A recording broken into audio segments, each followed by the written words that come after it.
आज के समय में जहां किसी बीमारी के इलाज के लिए हजारों लाखों रुपए खर्च करने पड़ते हैं, वहीं ऐसे में डीडवाना में एक ऐसा हॉस्पिटल भी है जहां हर मर्ज का इलाज सिर्फ 2 रुपए में होता है।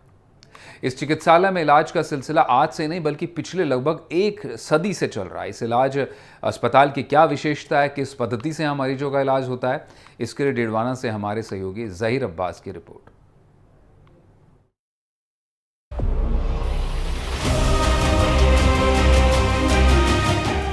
ये है डीडवाना जिले के कुचामन सिटी का श्री सेवा समिति आयुर्वेदिक चिकित्सालय। इस अस्पताल की स्थापना साल 1925 में हुई थी और ये चिकित्सालय इस साल अपना शताब्दी वर्ष मना रहा है। 1925 के बाद से ही ये चिकित्सालय लगातार लोगों की बीमारी का आयुर्वेदिक पद्धति से इलाज कर रहा है। करीब 100 साल पहले बने इस चिकित्सालय में आज भी प्रतिदिन दर्जनों लोग लगभग निःशुल्क इलाज के लिए आ रहे हैं।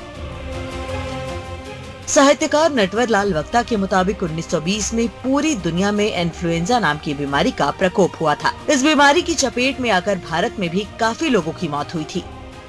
तब यहाँ के लोगों ने आयुर्वेदिक जड़ी बूटियों से लोगों की जान बचाई थी और इसके बाद ही इस अस्पताल की स्थापना की गई। श्री सेवा समिति का ये शताब्दी वर्ष है। 1925 में कुंदनमल जी बिहानी की संस्थापन में इसकी स्थापना हुई। इसकी पृष्ठभूमि में 1920 का विश्वव्यापी इन्फ्लुएंजा का जो महामारी रही है उसका काल रहा है, जब सरकारी व्यवस्थाएं फेल हो गई थी। ब्रिटिश शासनकाल के अंतर्गत ये जो क्षेत्र था उसमें कोई संभालने वाला नहीं था। उस वक्त कस्बे के कार्यकर्ताओं ने इस नगर की जनसेवा की थी। वही कार्यकर्ता बाद में श्री सेवा समिति की स्थापना में सहायक हो गए। ये इसकी स्थापना का वो था। उसके बाद में जो दवाइयाँ इस काल में बनाई गई थी वो दवाइयाँ इस आयुर्वेदिक अस्पताल की प्राथमिकता रही है, प्रारंभिक काल में रही है। इसमें पांड्या परिवार का बहुत बड़ा योगदान रहा है। 1940 में ये भवन बन गया था जो जूतालाल जी बायती के द्वारा था और यहाँ पर अस्पताल प्रारंभ हो गया। ये जो महंगी दवाइयाँ हैं वो भी जरूरतमंद लोगों को निःशुल्क दी जाती रही है। इसके प्रधान चिकित्सकों में जिन्होंने इसकी स्थापना से लेकर बहुत समय तक अपनी निःशुल्क सेवा दी, रामपाल जी प्रधान रहे हैं, जो यहाँ के बहुत ही वरिष्ठ चिकित्सक रहे हैं। और ये पुण्य प्रताप है उस परिवार का कि ये अस्पताल आज तक चल रहा है। कुचामन के इस सेवा समिति आयुर्वेदिक चिकित्सालय की सबसे खास बात यह है कि यहाँ महज 2 रुपए प्रतिदिन में रोगियों का इलाज किया जाता है। यही वजह है कि गरीब और जरूरतमंद लोगों के लिए ये चिकित्सालय वरदान साबित हो रहा है। इस आयुर्वेदिक चिकित्सालय में 114 प्रकार की अलग अलग औषधियाँ रोगियों के उपचार के लिए मौजूद हैं, जिनमें कई दुर्लभ और महंगी औषधियाँ भी शामिल हैं। चिकित्सालय का संचालन शहर के लोगों को जोड़कर बनाई गई एक समिति करती है। कोरोना काल के समय में भी ये चिकित्सालय काफी मददगार साबित हुआ था। कई दिनों तक कोरोना से बचाने के लिए लोगों को यहाँ काढ़ा पिलाया गया था। सेवा समिति कुचामन सिटी ये लगभग 99-100 साल से चल रही है और ये पूरी भामाशाहों के सहयोग से चल रही है। यहाँ हम 2 रुपए मात्र के अंदर प्रतिदिन की दवा 10 रुपए के अंदर 5 दिन की दवा देते हैं। और यहाँ हमारे करीब 114 प्रकार की दवाएं, जिनमें कई कठिन दुर्लभ जड़ी बूटियां हैं, वो भी हम लोग यहाँ देते हैं। यहाँ पे मरीज यहाँ जब सरकारी दवाओं से थक जाता है तब यहाँ हमारे पास आते हैं। हमारे यहाँ करीब 1 साल के अंदर 12,000 मरीज यहाँ आके यहाँ औषधालय में दवा लेते हैं, जिन्हें हम दवा करीब निःशुल्क देते हैं।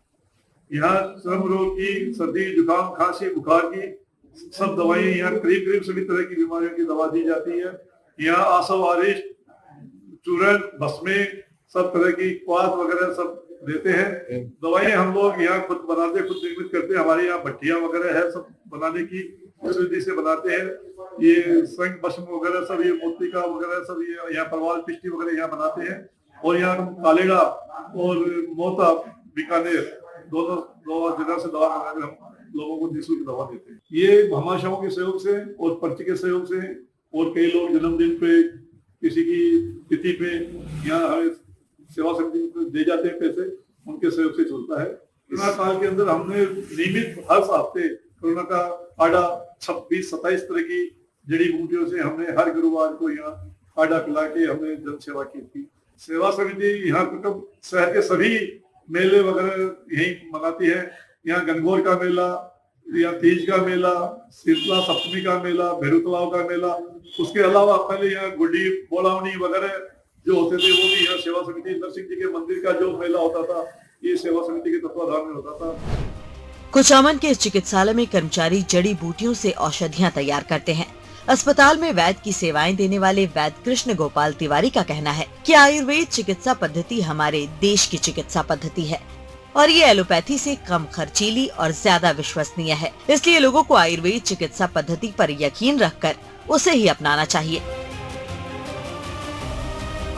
शहर के लोगों के लिए कुचामन का ये आयुर्वेदिक चिकित्सालय उनका गौरव है। ये गरीब जनता की सोचता है। ये माने आज ये तो जैसे वाराणसी के अंदर, गोरखपुर के अंदर जैसे गीता प्रेस गोरखपुर है, वो एक भारत की धरोहर है, उसी प्रकार ये भी 100 वर्ष से ये जो समिति चली है, तो ये भी एक कुचामन की एक धरोहर है। मैं तो कह रहा हूँ कुचामन को ये घमंड, उनको ये गुमान होना चाहिए कि हमारे यहाँ के पूर्वज इसको स्थापित कर गए, पुस्तकालय स्थापित किया, माने कई चीजें उन्होंने, अपने जो पूर्वज थे उनका माने सोच कितना तगड़ा था। और आज भी जैसे मान लो ये कोविड-19 आया तो इसने बड़ा सहयोग किया है। माने जो माने एलोपैथिक माने जितने भी लोग हैं, गांव के जितने भी लोग हैं, वो बेचारे वो तो आयुर्वेद पर ही आधारित है और उन्होंने तो यही काढ़ा आयुर्वेद ने पिलाया है और उससे ही वो क्या नाम है उसका, कम से कम वो अपने जीवन को सही बनाए रखा है। एलोपैथिक में जो चला गया माने उसका कोई पूर्ण विश्वास नहीं कि भाई ठीक हो जाएगा। देखो आपको मैं एक बात बताऊं कि इन्होंने जो भी लिखा है ना एलोपैथिक वालों ने, उन्होंने जो पुस्तक लिखी है वो भी रोग विज्ञान लिखा है। अपने जो ऋषि महर्षि उन्होंने उसमें आरोग्य विज्ञान लिखा। हाइजीन है ना, हाइजीन आयुर्वेद के मुकाबले किसी की भी नहीं है। हाइजीन के अंदर अपने को आहार विहार रहन सहन को सारी चीजें हम बताते हैं। मैं तो ये कह रहा हूं कि व्यक्ति को बिना बीमार हुए भी आयुर्वेद चिकित्सक के पास जाना चाहिए और उसको ये पूछना चाहिए कि मैं अभी तक तो ठीक हूं और आगे कैसे स्वस्थ रहूंगा, वो आप मेरे को बताइए। और मुझे अपने यहाँ तो जैसे हमारे तो एक त्रिफला चूर्ण है, त्रिफला चूर्ण से कम 1000 बीमारियों का हम इलाज कर सकते हैं। माने ये कि माने उसको अपने किसके साथ में कब देना है, ऋतु अनुसार, ऋतुचर्या है हमारी यहाँ, ऋतुचर्या के अनुसार हम त्रिफला को दे सकते हैं। कुचामन के सबसे पुरानी संस्थाओं में से है सेवा समिति, कुचामन गौशाला और पुस्तकालय। ये हमारे पूर्वजों ने साल पहले इन संस्थाओं को, तो ये कुचामन में एक इस तरह की स्वयंसेवी संस्थाओं के साथ लोगों के काम करने की धारणा शुरू से रही। और सेवा समिति में जो आयुर्वेदिक चिकित्सालय आयुर्वेदिक पद्धति से इलाज होता है, निश्चित रूप से वो बहुत लंबे समय तक लाभकारी है और बहुत कम शुल्क में 2 रुपए की राशि में अगर कोई व्यक्ति को आज के ज़माने में इस तरह की दवाई की और जांच की सुविधा मिल जाती है तो बहुत बढ़िया बात है। और जो संस्था मैं समझता हूँ कि कुचामन में लंबे समय तक लोगों की आयुर्वेद के अलावा होम्योपैथिक और एलोपैथी में भी स्थान है, लेकिन आयुर्वेदिक का अपना एक अलग स्थान है और बहुत सारी इस तरह की औषधियाँ हैं जो केवल आयुर्वेद और एक लंबे समय को पूरे जड़ से बीमारी को खत्म करने की ताकत रखती है। कुचामन का श्री सेवा समिति आयुर्वेदिक चिकित्सालय अपने शताब्दी वर्ष में है और महज 2 रुपए प्रतिदिन में लोगों का इलाज अपने स्तर पर ही कर रहा है।